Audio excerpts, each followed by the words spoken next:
The sovereignty of God in Psalm 145 on this edition of Truth and Love.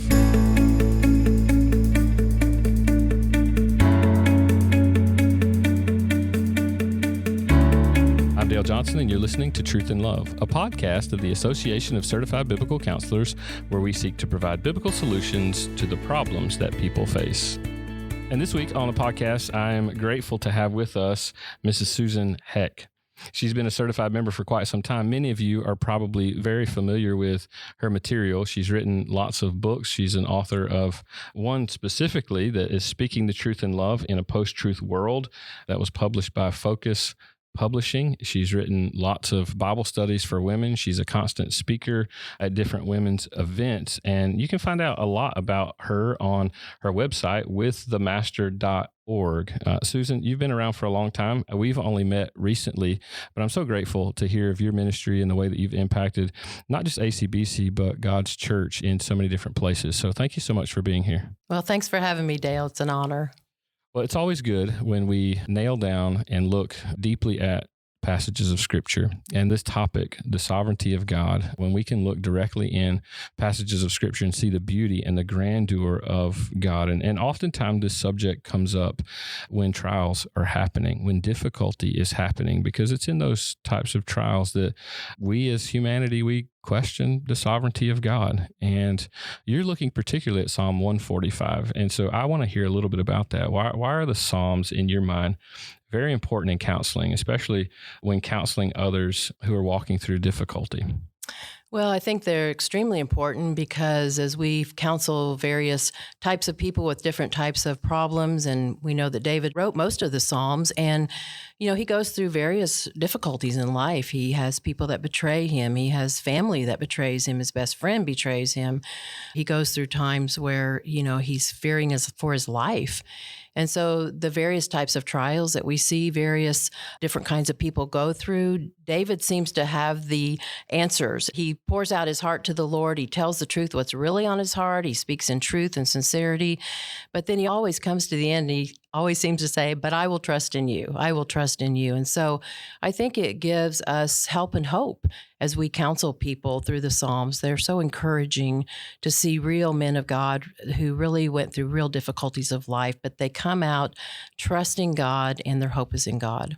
Yeah, I think that's right. And so many times when we read the narratives of Scripture, we dehumanize people. We sort of walk through their life super quick, and we forget that, you know, they had sleepless nights. They had difficulty. They were emotional beings just like you and I, and often responded to stress and difficulty and true fears that we have. And we see that sort of fleshed out a lot in the Psalms. And you've recently walked through a very difficult trial. So many of our listeners have been impacted certainly by the pandemic and COVID, and not just being ill, and some of you severely so, but some have lost their life. You've walked through a recent time where you've lost your husband, who was a pastor for many years. You served as a faithful pastor's wife for many years. I want you to talk for just a second in the way that the Psalms does. How has Psalm 145 ministered to you in light of your husband's recent departure to glory? Well, it has ministered to me, Dale. I think about how God is even sovereign in that. A year ago, I picked this topic for ACBC this week, and only God knew that he was going to call my husband home to heaven. Right before ACBC, 7 weeks ago, my husband went to heaven. And the Lord has used Psalm 145 to minister to me in various ways. I think of how the psalmist recalls God's goodness and his faithfulness and his compassion and his loving kindness. And I've truly seen that exhibited in my life in so many ways that it would take the rest of our time on this podcast to tell you. But I've lived it. And I was so thankful yesterday when I was sharing this with the ladies to be able to say, I've walked this. These things are true in Psalm 145. This is not a made-up myth. This is God's inspired word that has shown himself strong on my behalf. And I am so grateful. I have sensed the peace of God in ways I never have in my whole Christian life. So Psalm 145 has ministered to me greatly in the last few weeks as I've prepared to teach this week. I find that interesting, and this happens to me quite a bit when I walk into the counseling room. The things that I say most effective often to the counselee is when the passages become real to me and not just something theoretical. It's something that I've walked through where I've needed the truths from that passage to hold me close, to help me to understand God as a refuge, to keep me from sin, or to restore me after some sin and brokenness. And this is exactly the way the Lord uses this. That's an amazing thing that the Lord gave you, this Psalm 145 that you're preparing to teach at our national conference in one of our breakout sessions. And the Lord was readying you. What great care He gives to His children. It's different when you walk through something like that. The confidence that you have in the Bible when you walk into the room to help somebody, even in some really difficult situations. Now I want to talk about the application of something like this. We talk about counselees, and we always want to help ourselves as counselors to grow in the Scripture and our knowledge of Scripture. How can we encourage other counselees to focus on God's sovereignty? And this is sometimes a hard transition because we're dealing with difficulty in their life, sometimes very deep sorrow and struggle and difficulty. So we don't want to just throw passages of Scripture at them. So how do you take these ideas from Psalm 145? How do you introduce it to them? How do you help them to understand the beauty of God's sovereignty in the middle of their trial? Well, I think that's a very good question because, I think about Job and, his counselors that were miserable. And I have found through this trial in my life, I know that God is sovereign. I've seen it in my life throughout my pilgrimage as a Christian.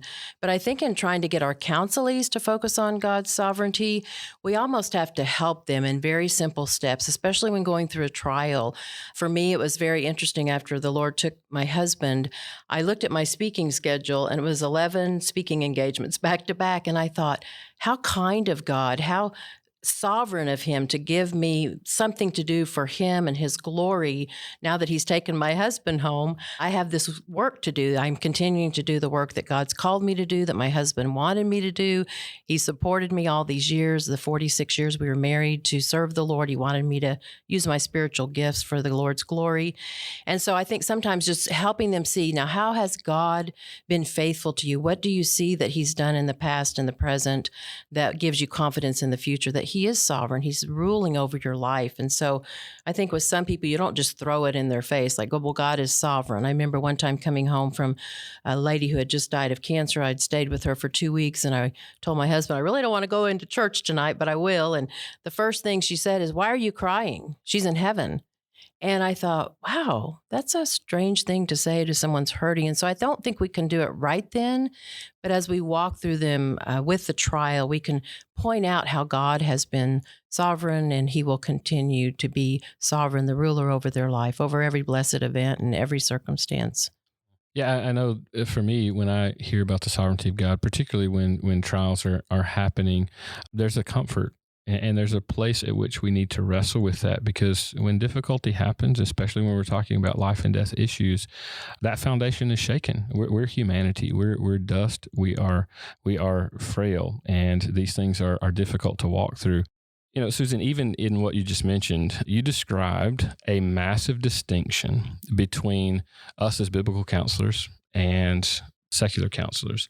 Secular counselors would never be transparent in a situation like this, right? Where we're sharing the beauty of the experiences that the Lord has given to us and how we've seen the Lord come through as a comforter, as we've seen Him be our strength in difficulty, as the sovereignty of God has ministered to us well. And I think even as we grow older and we experience the difficulties of life, that increases our ability to have the knowledge of God, not just existential, intellectual knowledge, but experiential knowledge that He's proven Himself true and faithful in a different way. And even in the way you described that, dealing with the counselee is you being transparent. You're not keeping some code of ethics of a dual relationship. You're being a Christian. You're sharing your life with them and discipling them in the way in which God has taught you. And that's the beauty of Christian ministry. And one of the massive distinctions of biblical counseling. And I'm so grateful for you being willing to share that. Now, I also want to ask you specifics maybe about Psalm 145.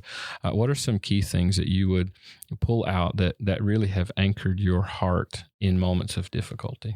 Well, I like David's responses in Psalm 145. Just what he does, he determines to make God's name known, even though he's, going through difficult times. And I think we do need to make his name known. He purposes to pray, call out to God, and to do that in sincerity and truth. Lord, this is what really is going on. And one of the things I brought out too is that David sings. He says, "I will sing of your righteousness."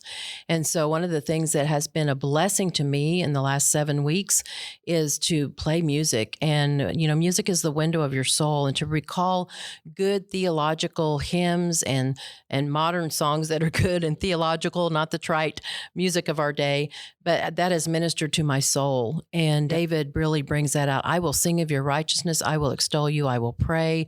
I will recount these things and remind myself of these things. And so I think as we go through Psalm 145 and look at those 16 attributes that David so beautifully sets forth, we have to respond to our sovereign God in these ways. To me, it's been a great joy and hope to do that and to see how God has enabled me to do that. And I know he can do that for all who are going through difficult times. No, I couldn't help but think of Philippians chapter 2 when you're describing all of that. Philippians 2, where the Lord tells us through his word that we're to have the mind of Christ and we're to prefer others as more important than ourselves. And even when we're walking through trial, that's exactly what you pointed out with David. Is it wasn't about him and his life. It was about what the Lord was doing and how do we use our life for the glory of the Lord. And some people may say that that's impossible. How can we do that? We're a culture that's so driven by circumstances and the things that are going on around us. And we feel like we're sort of at the mercy of those circumstances. But what you just described was something radically different, where yes, the circumstances are difficult. We don't deny that, but we anchor ourselves into the truth of God and think about what just happened to the purpose and the value of life. That God is now entrusting you with something to where you can display his goodness through the middle of something that changes the way that we see life. Thank you for sharing this. I want to give you an opportunity to talk about a couple of resources. I know in studying passages of scripture, the Lord has given lots of people through church history wisdom to help us to understand these things. So share with us some resources that you found helpful and supplemental to the things you talk about in your workshop. Well, I think Steve Lawson has I think it's about 20 weeks of videos our church went through, profound on the attributes of God. Of course, the classic is A.W. Pink. It's a little more meatier, but on the attributes of God. And then I was thinking recently, especially for women, Martha Peace's book, Precious Truths, Practice Holding Fast to God When You Are Overwhelmed. She deals specifically with some attributes of God in her book, especially for women. And so I think her book is really practical. And one thing Martha does is she has a great chart. I'm thinking this, but I should be thinking this as we consider the attributes of God as we go through trials in life. So those are just a few of the things that I found to be helpful. And you might have some more in your arsenal. No, I think that's great. Now, what I want to do before we go is I would love to allow people to get connected with you. I mentioned your website, withthemaster.org. You've written several things that are posted there, a place you can find that information. I mentioned one of the particular books, Speaking the Truth in Love in a Post-Truth World. My goodness, we need that right now. But you mentioned that you're doing quite a bit of speaking and you speak to women in different places. If somebody wanted to get a hold of you and said, you know what, we got a women's ministry event coming up and we would love for Susan Heck to come and share, how would they get in contact with you? Well, they can get on my website and all the information's there. My phone number, my email, everything's on there. So, okay, very good. Well, Susan, thank you so much for not just this year at our annual conference and sharing, but also for two things: faithful ministry alongside your husband in the church for many, many years. I think that speaks more volume than any platform could ever give. The second thing is your involvement in ACBC and NANC for years and years and years, that you've been a faithful lady who has taught women, discipled women, and trained women how to do this ministry of counseling. And we're grateful for the work that you've done. Thank you.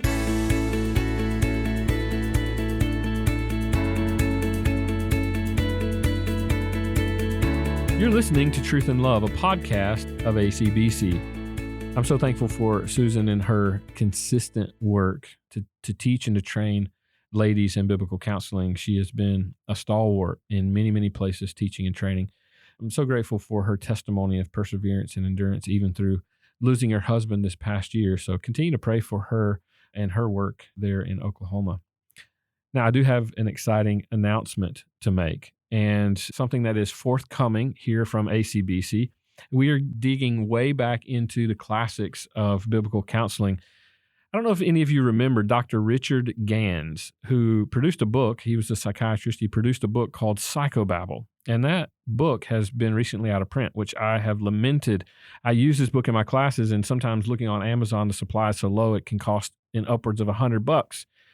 We were able to secure the rights to Psychobabble, and we are currently publishing that book. And so you need to be paying attention on social media to see when that book will re-release. We want to get that back out to the public. I think it is a good measuring stick of both healthy apologetic against secular philosophies, but also a healthy, biblically saturated growing of biblical counseling. And he helps us to see a framework. And I think it's a book that doesn't need to die, and that generations to come should be looking to read that book and to be blessed by it, to be encouraged by it. So make sure that you're paying attention to social media, looking at our website. We'll make an announcement at biblicalcounseling.com.